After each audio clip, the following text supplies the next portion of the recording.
Assalamualaikum warahmatullahi wabarakatuh. Alhamdulillah, wassalatu wassalamu ala rasulillah wa alihi wa sahbihi wa mawala. Ashhadu an la ilaha illallah wahdahu la syarika lah, wa ashhadu anna Muhammadan abduhu wa rasuluhu, amma ba'd. Hadirin jamaah sekalian yang dimuliakan Allah, kaum muslimin muslimat yang saya hormati,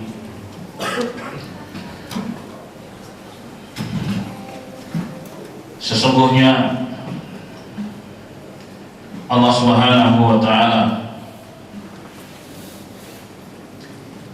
itu menginginkan kemudahan dan tidak ingin mempersulit kita. Aturan-aturan syariat berupa perintah ataupun larangan,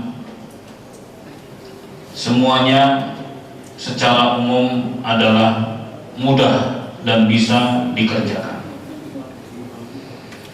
Allah Subhanahu wa ta'ala berfirman, yuridullahu bikumul yusra wa la yuridu bikumul usra.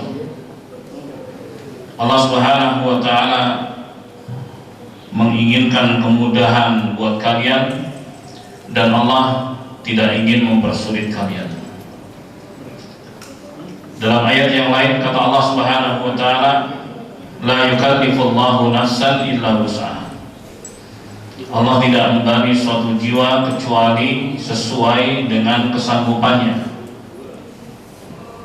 Jadi perintah-perintah Allah Subhanahu wa ta'ala seperti sholat 5 waktu, kewajiban untuk sholat 5 waktu, berpuasa di bulan Ramadan, berzakat bagi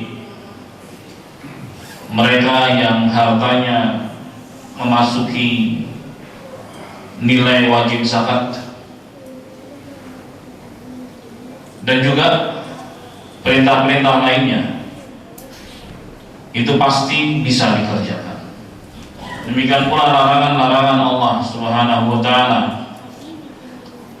larangan dari menyekutukan Allah, larangan berbuat zina, larangan mencuri, itu bisa dikerjakan. Ibadallah. Ditambah lagi, bagi mereka yang tidak mampu untuk mengerjakan hal-hal yang mudah tadi, masih mendapatkan kemudahan berikutnya. Sebagai contoh, sholat 5 waktu pasti bisa dikerjakan. Sholat 5 waktu harus dikerjakan dengan berdiri, karena berdiri pada sholat fardu merupakan salah satu rukun sholat. Akan tetapi bagi mereka yang tidak mampu berdiri karena sakit misalnya, ya, Allah Subhanahu wa ta'ala memberikan keringanan lagi. Sebagaimana kata Nabi SAW, "Sholli qa'iman fa in lam tastati' fa qa'idan." Salatlah dengan berdiri, kalau nggak bisa maka dengan duduk. Fa in lam tastati' fa 'ala jamb. Kalau nggak bisa juga maka salat dengan berbaring miring. Fa in lam tastati' fa mustaqiyan. Kalau nggak bisa juga maka salat dengan terlentang. Kemudahan-kemudahan datang. Demikian pula puasa Ramadan. Ya. Di sana ada golongan-golongan manusia yang dibolehkan untuk sengaja tidak berpuasa di siang hari di bulan Ramadan dengan alasan-alasan yang dibenarkan. Perlu diketahui, jika seorang sengaja tidak berpuasa tanpa alasan yang dibenarkan, maka ancamannya keras. Seperti dalam hadis yang sahih dari Abu Umamah Al-Bahili radhiyallahu an, Nabi SAW menyampaikan dalam mimpinya didatangi dua malaikat, lalu dibawa pergi ke sebuah gunung yang terjal. Singkat cerita, sampailah beliau mendapati sekelompok orang yang digantung kakinya, dirobek mulutnya. Dari robekan mulut tersebut mengalirlah darah. Lalu Nabi bertanya, man haula? Siapa mereka? Para malaikat menjawab, alladzina yuftirun qabla tahillati shaumihim. Mereka adalah orang-orang yang berbuka sebelum boleh berbuka puasa. Artinya sengaja tidak puasa tapi tanpa alasan yang dibenarkan. Keras sanksinya. Tapi sekarang ini ibadah Allah, di sana ada sekelompok orang yang dibolehkan untuk tidak berpuasa dengan sengaja tapi dengan alasan yang dibenarkan. Yang pertama adalah musafir. Safar adalah perjalanan keluar kota. Ya. Ada silang pendapat kalangan para ulama tentang jarak minimalnya. Akan tapi terdapat hadis Nabi sallallahu alaihi wasallam, la yahillu limra'atin an tusafir masirat yawm illa ma'a dhi mahram. Tidak halal bagi seorang wanita bepergian keluar kota sejauh perjalanan sehari tanpa mahram. Apakah ayahnya, anak lelakinya, pamannya, atau suaminya? Baik. Dan para ulama mengkonversikan waktu dengan jarak. Sebab kalau dibiarkan waktu, maka perjalanan kita ke Saudi Arabia itu hanya 9 jam, berarti tidak disebut safar dong. Kalau tetap waktu, mereka mengkonversikan ke jarak. Jarak perjalanan sehari saat itu dengan kendaraan saat itu, menggunakan hewan tunggangan berupa onta yang dibebani penuh dengan bawaan, maka jarak tempuhnya adalah 40 km. Memang ada riwayat menyebutkan perjalanan 2 hari, ada menyebutkan sehari semalam, berarti ada yang sampai 80 kilo, 40 kali 2, 80 kilo. Pendapat yang lain mengatakan begitu. Akan tapi dalam riwayat ini minimalnya adalah 40 km dari batas kota ke tempat tujuan. Misalnya kita ada di Jaksel menuju Bandung, ada batas kota Jakarta ke arah Bandung, jelas itu lebih dari 40 km. Maka itulah yang disebut dengan safar. Orang yang melakukannya disebut musafir. Maka mereka yang melakukan perjalanan safar di bulan Ramadan, maka diberi kebebasan antara puasa dengan tidak puasa.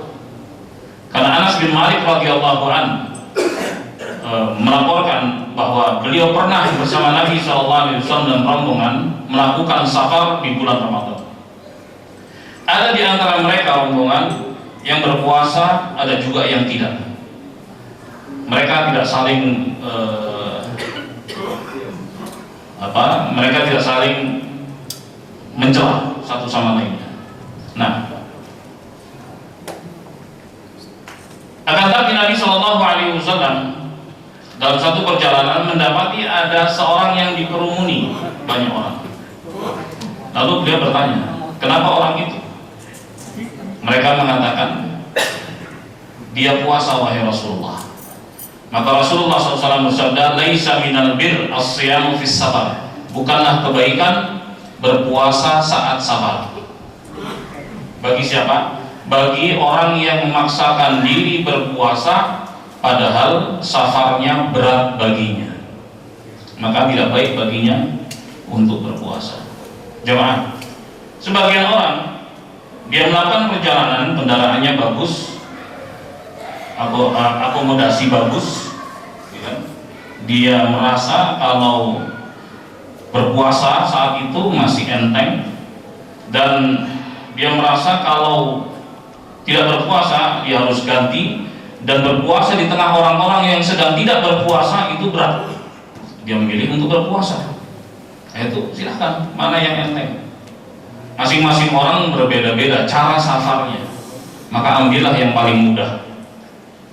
Nabi SAW mengatakan, Innallaha yuhibbu an tu'ta rukhasuh. kama yakrah antuk tamaksiyatuh. Sesungguhnya Allah Subhanahu wa taala itu senang kalau keringanannya itu diambil oleh hambanya, sebagaimana Allah benci jika ada yang durhaka kepadanya. Yang kedua, orang yang sakit. Sakit yang seperti apa?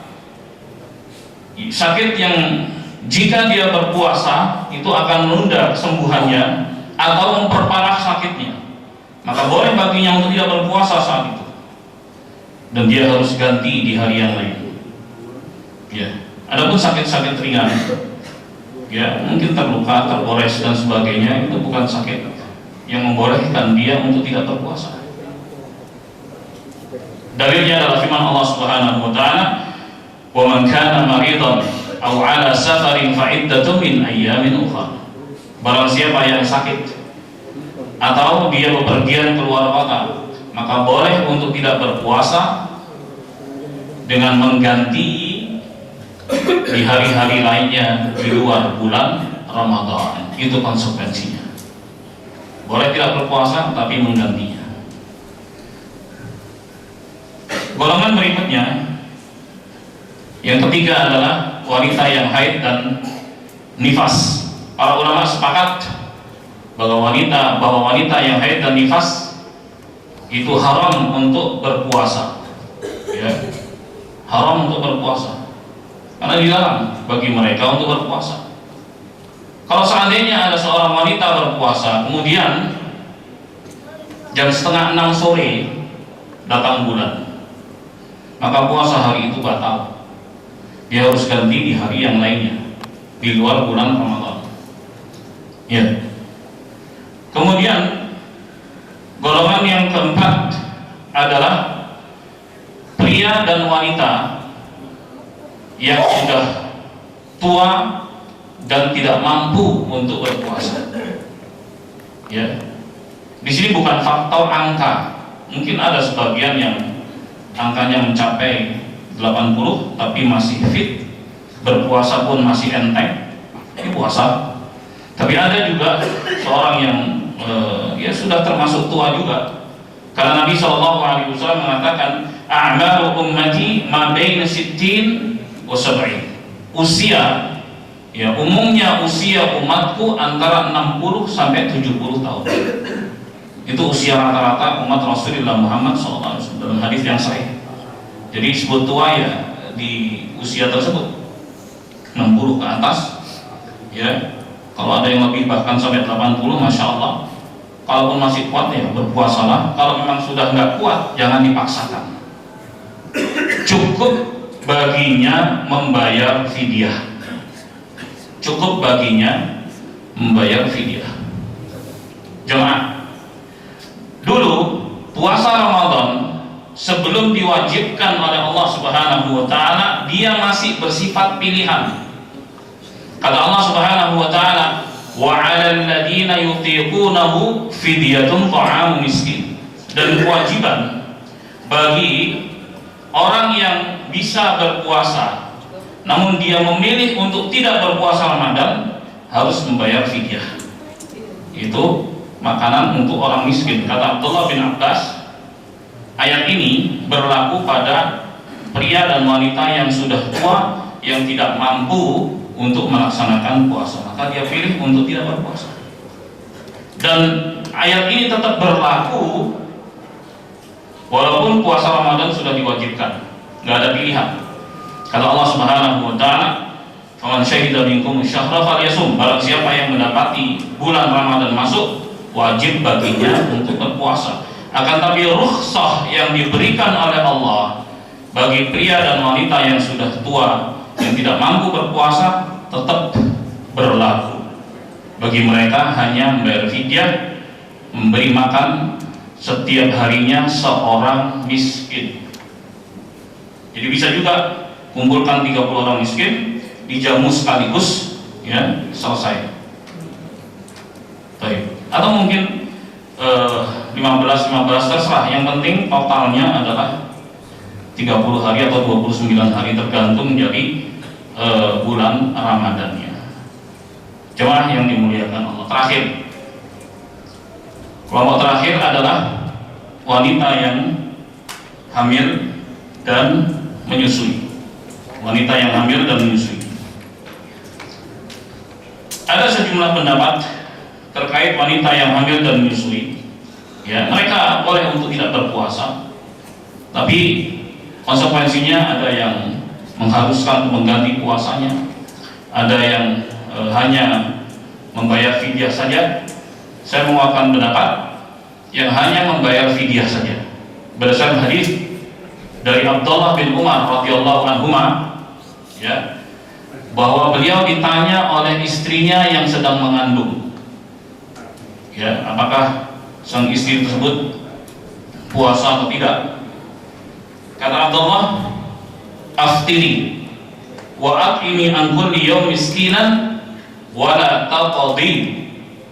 Kamu nggak perlu berpuasa dan kamu ganti dengan membayar fidyah dengan memberi makan setiap harinya seorang miskin, dan kamu nggak perlu mengganti puasamu tersebut. Ini merupakan kemudahan dari Allah Subhanahu wa Ta'ala bagi wanita yang hamil dan menyusui. Dibolehkan untuk tidak berpuasa dan hanya membayar fidyah saja. Jemaah, itu tadi 5 golongan manusia yang diberi kemudahan oleh Allah Subhanahu wa Ta'ala untuk tidak berpuasa di bulan Ramadan dengan konsekuensinya masing-masing. Saya ulangi, yang pertama adalah musafir. Dia boleh nggak puasa, tapi dia ganti di hari yang lain. Yang kedua adalah orang yang sakit, ya, boleh tidak berpuasa, tapi diganti dengan hari yang lain. Akan tapi kalau sakitnya menahun, maka dia cukup membayar fidyah saja. Dia tidak berpuasa, cukup membayar fidyah saja. Baik, kemudian yang ketiga adalah wanita yang haid dan nifas, maka tidak boleh untuk berpuasa dan harus mengganti di hari yang lain. Yang keempat adalah pria dan wanita yang sudah tua yang tidak mampu berpuasa, maka cukup membayar fidyah saja. Dan yang terakhir, yang kelima adalah wanita yang hamil dan menyusui, maka mereka tidak berpuasa dan hanya membayar fidyah saja. Semoga Allah senantiasa memberikan taufik hidayah kepada kita semua dan menyelamatkan kita di dunia maupun di akhirat kelak. Wassallallahu ala nabiyyina Muhammadin wa alihi wa sahbihi wa sallam. Walhamdulillahi rabbil alamin. Wassalamualaikum warahmatullahi wabarakatuh.